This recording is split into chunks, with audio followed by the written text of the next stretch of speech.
fait, ouais, la peur, c'est un mécanisme naturel qui nous permet en fait de rester en deçà de nos limites physiques ou mentales. Comme ça, on ne prend pas des risques pour rien. Donc la peur, c'est important. J'ai toujours peur.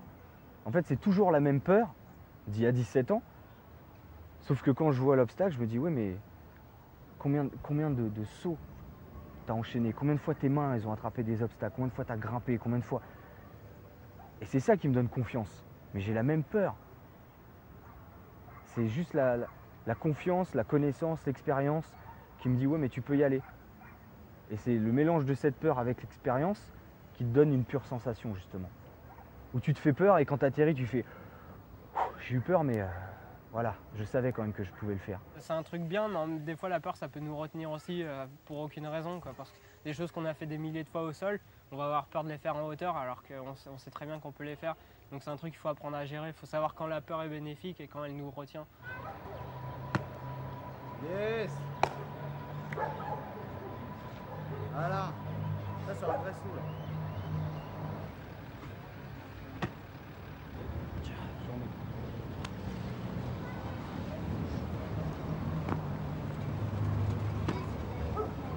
Tu as fait toutes les étapes, d'abord sécurité avec un pied dessus, un pied sur le côté. Après début tu as marqué le pied, t'es retombé et puis ah, voilà, c'est réglé.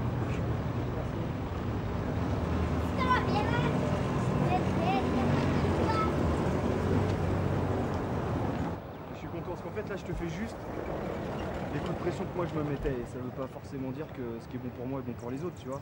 Mais après chacun a sa façon de fonctionner. Et j'ai vu que tu avais la détente, j'ai vu que tu avais la précision, il n'y a pas de raison. Il y a du danger, mais c'est encore un éducatif.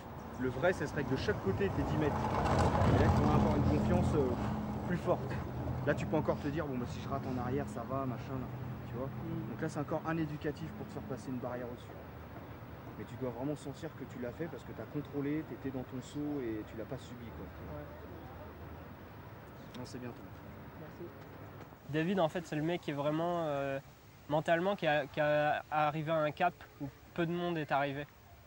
Donc pour ça, j'ai un très grand respect pour lui. Et je pense que c'est ça qui me fascine le plus. Pas forcément les sauts, parce qu'après les sauts, il y a toujours des nouveaux trucs à faire. On n'a jamais vu la fin. Mais après, la façon dont une personne fait face à l'obstacle, ça c'est un truc, ça se travaille et puis on l'a ou on l'a pas. Mais ça se travaille. Et David, lui, il a travaillé très dur et ça se voit. Moi aussi, je fais mes expériences et j'apprends encore.